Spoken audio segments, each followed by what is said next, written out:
नमस्कार, मैं प्रवीण गौतम। दोस्तों, वीडियो में बात करेंगे कि क्यों सवाल खड़ा हो गया है कि राष्ट्रपति भवन भी क्या अब पीएम की आवाज से चलता है। राहुल गांधी और मल्लिकार्जुन खड़गे को रूस के राष्ट्रपति व्लादिमीर पुतिन की डिनर पार्टी में ना बुलाने को लेकर विपक्षी नेताओं ने पीएम मोदी के साथ साथ राष्ट्रपति द्रौपदी मुर्मू को भी सुनाया है। देश के बुद्धिजीवी क्या कहते हैं, विपक्षी नेता क्या कहते हैं, क्योंकि राष्ट्रपति भवन ने उस परंपरा का पालन नहीं किया जो काफी सालों से चलती आ रही है। चाहे कोई भी प्रधानमंत्री रहा हो, कोई भी राष्ट्रपति रहा हो, जब भी कोई विदेशी मेहमान आता है तो ऐसे भोज जब आयोजित किए जाते हैं तो नेता विपक्ष को बुलाया जाता है। ये कहीं लिखित तो नहीं लिखा है कि बुलाना अनिवार्य है, लेकिन एक परंपरा रही है, संसदीय परंपरा रही है भारत के इतिहास में। लेकिन लगता है कि ऐसी परंपराओं को मोदी सरकार और राष्ट्रपति भवन ने माननीय महामहिम राष्ट्रपति द्रौपदी मुर्मू ने किनारे कर दिया है, जिसके बाद विपक्षी नेताओं ने सवाल पूछे हैं कि क्या अब राष्ट्रपति भवन भी पार्टी पॉलिटिक्स में उतर आया है। क्या सवाल खड़े किए जा रहे हैं। प्रियंका चतुर्वेदी, उद्धव ठाकरे गुट की सांसद, वो क्या कहती, राष्ट्रपति के नाम क्या कहती हैं।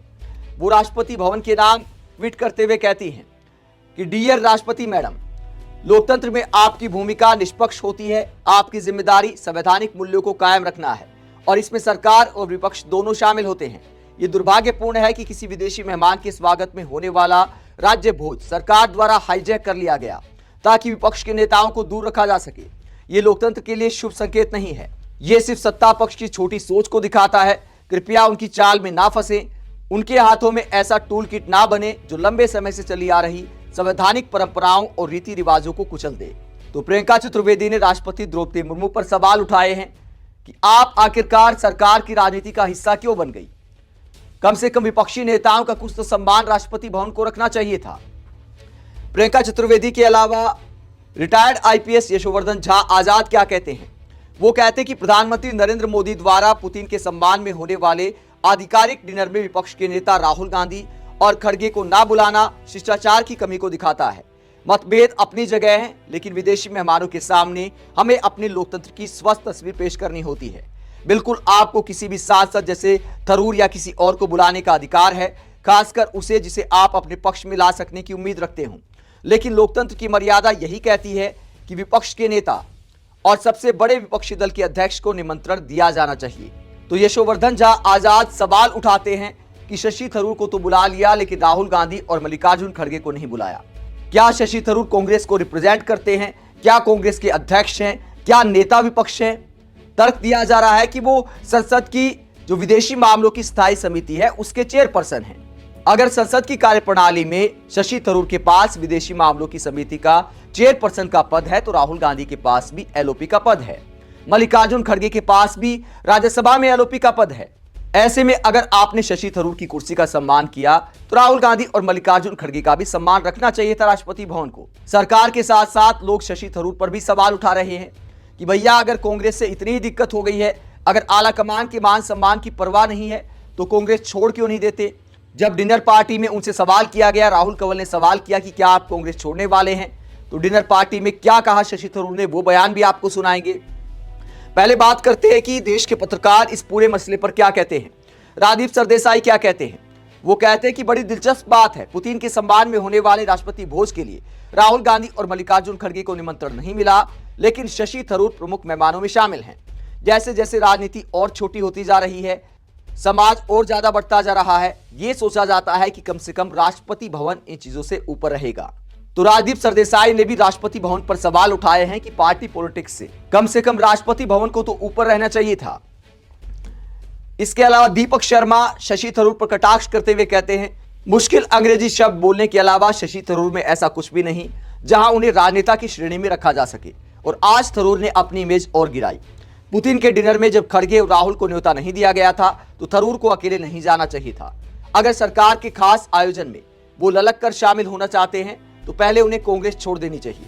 कांग्रेस में रहकर भाजपा का दिखना भाजपाइयों को भी अच्छा नहीं लगेगा। याद रखें, अपने बच्चे का नाम कोई विभीषण नहीं रखता है, क्योंकि विभीषण एक भेदिया के रोल में थे। भेदिया समाज में सर्वदा घृणा के पात्र रहे हैं। थरूर जरूर आज विभीषण के किरदार में सक्रिय राजनीति कर रहे हैं। ये उनके व्यक्तित्व को बेहद हल्का और हास्यास्पद बना रहा है। तो शशि थरूर को आईना दिखाते हुए दीपक शर्मा कटाक्ष करते हैं, सवाल पूछते हैं कि अगर कांग्रेस से इतनी दिक्कत है तो कांग्रेस छोड़ क्यों नहीं देते। दोस्तों, सवाल यह भी उठता है कि शशि थरूर क्या पीएम मोदी के पुराने बयानों को भूल गए। 50 करोड़ की गर्लफ्रेंड किसके बारे में शब्द का इस्तेमाल किया था? पीएम मोदी ने।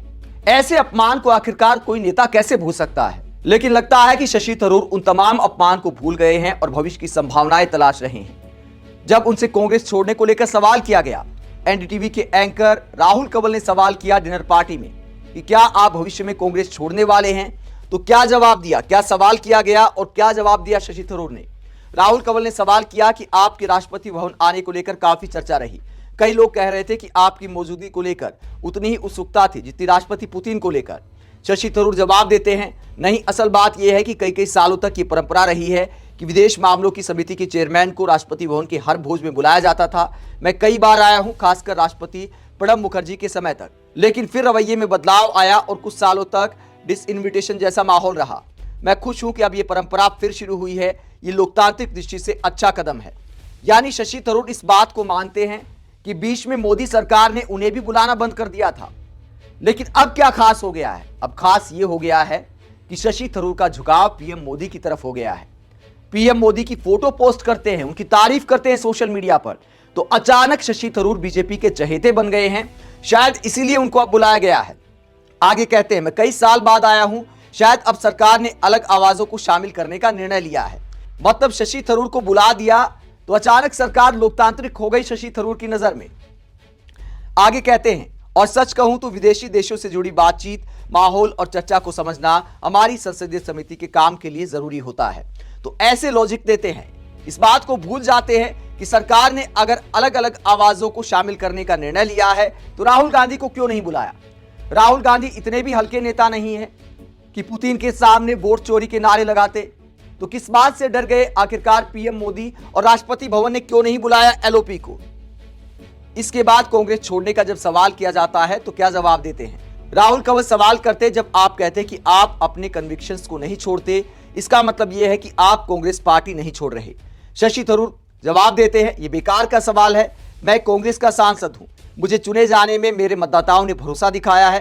कुछ और बनने के बारे में सोचने से पहले बहुत गहरी विचार प्रक्रिया चाहिए होगी। मेरी जिम्मेदारी अपने मतदाताओं के प्रति है और मैं वही निभा रहा हूं। आज भी डिनर से पहले मैं यहां मौजूद हमारे सरकारी अधिकारियों से अपने क्षेत्र से जुड़े मुद्दे उठा रहा था। यही राजनीतिक दायित्व है। तो अब शशि थरूर कहते हैं कि मेरे मतदाताओं के प्रति मेरी जिम्मेदारी है। मतलब पार्टी के प्रति क्या जिम्मेदारी खत्म हो गई है? क्या आला कमान के अपमान को ऐसे हजम किया जा सकता है? ये सवाल कांग्रेस के ही नेता शशि थरूर से पूछ रहे हैं कि उनको इन्विटेशन मिला था तो उन्हें स्वीकार नहीं करना चाहिए था। ये कांग्रेस से साफ बोला है। लेकिन लगता है कि अब समय की बात है। आप इस पूरे मुद्दे को लेकर क्या सोचते हैं, जब विपक्षी नेता सवाल उठा रहे हैं कि राष्ट्रपति भवन भी राजनीति का हिस्सा हो गया है? कमेंट बॉक्स में अपनी राय जरूर दें, साथ ही चैनल को सब्सक्राइब भी करें। नमस्कार।